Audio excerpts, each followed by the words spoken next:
नमस्कार, मैं Sangeeta from Learn Hub, the learning platform जहां पढ़ सकते हैं maths, science, SST absolutely free at learnohub.com।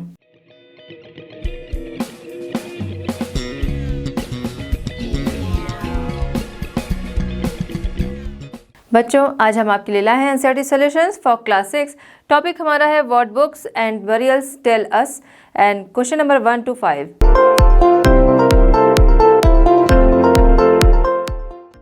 चलिए बच्चों, हमारा आज का चैप्टर स्टार्ट करते हैं। क्वेश्चन है इसमें first, match the columns. Columns match कराने हैं किससे किसे, आइए देखते हैं। सूक्ता को हम मैच कराएंगे वेल सेड। सूक्ता जो है वो ऋग्वेद के सूक्त वर्ड से बना है। सूक्त जो कि जिसका मतलब है ऋग्वेद में अच्छी तरह कहा गया, तो सूक्ता इसे मैच कराते हैं वेल सेड से। नेक्स्ट है चैरियट्स। चैरियट्स मीन्स रथ। रथ का कनेक्शन इनमें से किससे हो सकता है? Stone builder, sacrifice, use in battle, slave. इसमें यूज्ड इन बैटल से इसका कनेक्शन हो सकता है। क्यों? क्योंकि चैरियट्स जो है उनका यूज़ होता था बैटल्स में, युद्ध क्षेत्र में जो रथ थे इनका यूज़ होता था। नेक्स्ट है यज्ञ। यज्ञ जो है वो यज्ञ से बना है, जिसका मतलब ही होता है सैक्रिफाइस, त्याग, बलिदान। तो इसे हम मैच कराएंगे सैक्रिफाइस से। नेक्स्ट है दासा। दासा को हम मैच कराते हैं स्लेव। जो युद्ध में जिन्हें बंदी बना लिया जाता था उन्हें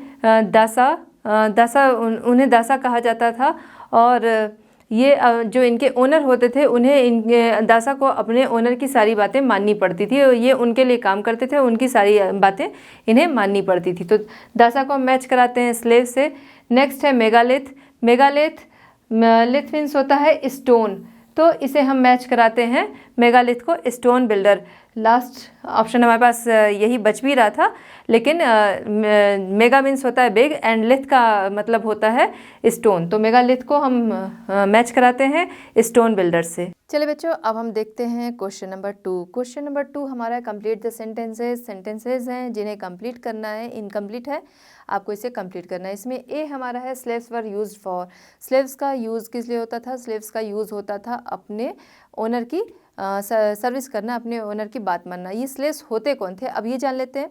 जब कोई किसी युद्ध पर जाता था, वहाँ पर हारे हुए लोगों को बंदी बना कर लाता था और उन्हें दास के रूप में यूज़ करता था।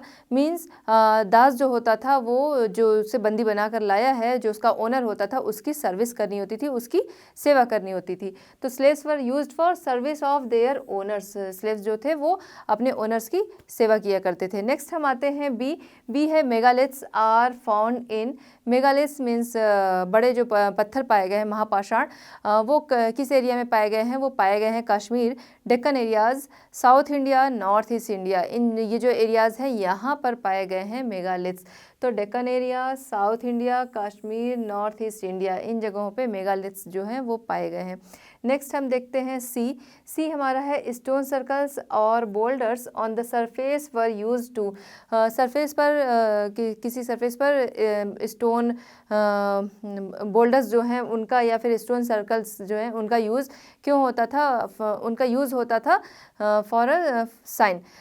यूज़ उनका होता था निशानी के लिए। जैसे कोई अपनी फैमिली की या किसी की ले जाता था डेड बॉडी, जिस जगह पे दफनाता था वहाँ पर एज अ साइन बड़े पत्थरों को रखा जाता था, बोल्डर्स जिन्हें कहते थे, उन्हें रखते थे, या फिर बहुत सारे पत्थरों का घेरा लगा देते थे। उस कब्र के चारों तरफ पत्थरों का सर्कल बना देते थे, जिससे कि पता चल सके उनकी फैमिली के जिसे भी उन्होंने दफना रखा है उनकी कब्र कहाँ पर है, क्योंकि सारी जगह तो एक जैसी दिखती। तो इसलिए पहचान के लिए वो क्या करते थे कि बोल्डर्स का यूज़ करते थे या फिर स्टोन के सर्कल्स जो थे वो बना दिया करते थे। तो आइए देखते हैं। स्टोन सर्कल्स और boulders on the surface were used to sign. Next हम आते हैं डी। डी हमारा है port holes were used for. Port holes का यूज़ होता था, किस लिए होता था?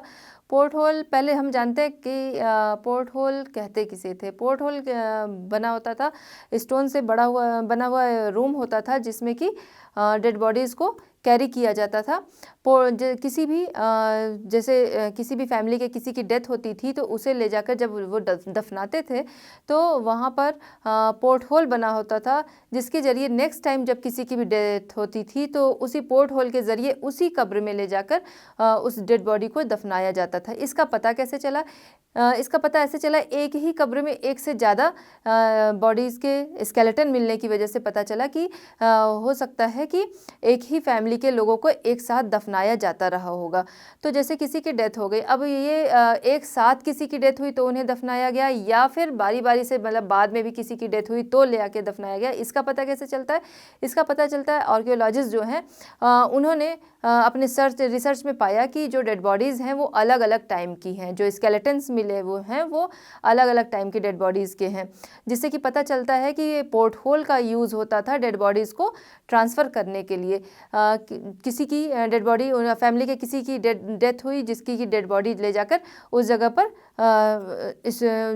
पर ले जाकर रखी गई, दफनाई गई, और वहाँ पे पोर्ट होल होते थे जिसके ज़रिए फिर किसी की अगर उसी फैमिली के डेथ होती थी तो फिर उसकी डेड बॉडी ले जाकर उसी जगह पर पोर्ट होल के ज़रिए उसमें ट्रांसफ़र कर दी जाती थी।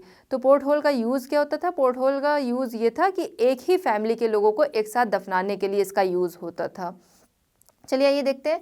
Port holes were used for carrying the dead bodies to the room made of stone. जो रूम्स थे स्टोन से बने हुए थे, वहाँ पर डेड बॉडी को कैरी करने के लिए पोर्ट होल का यूज़ होता था।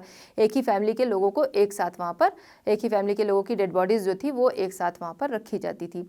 चलिए ये बच्चों हम देखते हैं ई हमारा है पीपल एट इनाम गाँव 8।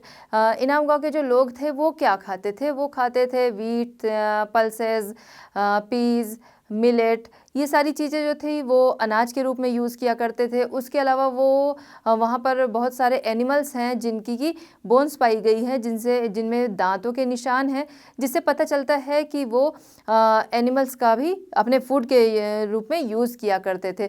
उसके अलावा बहुत सारे फ्रूट्स मिले हैं, जामुन है, बेर है, आंवला है, ये सारी चीज़ें मिली हैं जिससे कि पता चलता है कि वो फ्रूट्स का भी मतलब इन चीज़ों के सीड्स जो हैं वो मिले हैं, जिससे पता चलता है कि वो लोग इनका भी फ्रूट्स का भी यूज़ किया करते थे। तो पीपल एट इनाम गाँव 8 wheat, barley, rice, pulses, P, millet, इसके अलावा मीट, फ्रूट्स, इन सभी का यूज़ किया करते थे। आई होप कि बच्चों आपको ये आंसर समझ में आ गया होगा। चलिए बच्चों नेक्स्ट हम आते हैं क्वेश्चन नंबर 3। क्वेश्चन नंबर 3 हमारा है, in what ways are the books we read today different from the Rigveda. जो आज हम किताबें पढ़ते हैं वो ऋग्वेदास जो थे उनसे किस प्रकार अलग हैं। आइए आंसर देखते हैं। The books we use are written and printed. The Rigveda was recited and heard rather than read. जो ऋग्वेदास होते थे वो सुने जाते थे और याद कर लिए जाते थे, बजाय इसके कि पढ़े जाएं। वो प्रिंटेड नहीं थे। आज की जो बुक्स हैं, जो आज हम बुक्स पढ़ते हैं, वो लिखी हुई हैं और प्रिंटेड हैं, तो उन्हें पढ़ना हमें आसान है। लेकिन जो ऋग्वेदास में जो चीज़ें हैं वो उस समय गुरुकुल होते थे, गुरु होते थे, वो अपने शिष्य से कहते थे और शिष्य उन्हें सुनते थे, सुन के ही उन्हें याद कर लेते थे, या उनकी लैंग्वेज में कहें तो कंठस्थ कर लेते थे। तो आज जो हम बुक्स पाते हैं वो लिखी हुई हैं और वो प्रिंटेड है, तो हमारे लिए इजी है। और जो ऋग्वेदास में है उन्हें वो क्या था कि वो सुनते थे और सुन के ही याद कर लिया करते थे। वो बोला जाता था और सुना जाता था और याद कर लिया जाता था, बजाय इसके कि पढ़ा जाए। वो लिखित में थी ही नहीं वो बुक्स, वो प्रिंटेड हुई हैं करीब अभी कई सेंचुरीज़ के बाद वो प्रिंटेड हुई हैं, और जिन्हें प्रिंटेड हुए अभी करीब 200 ईयर्स से भी कम टाइम हुआ है। It was written down several centuries after it was first composed and printed less than 200 years ago. The Rig Veda is in Old or Vedic Sanskrit, which is different from the Sanskrit we learn in school these days. जो हम अपने स्कूलों में आजकल पढ़ते हैं संस्कृत, उससे जो ऋग्वेदास की संस्कृत है वो बिल्कुल अलग थी। वो वैदिक संस्कृत थी और आज की जो संस्कृत है उससे वो बिल्कुल डिफरेंट थी।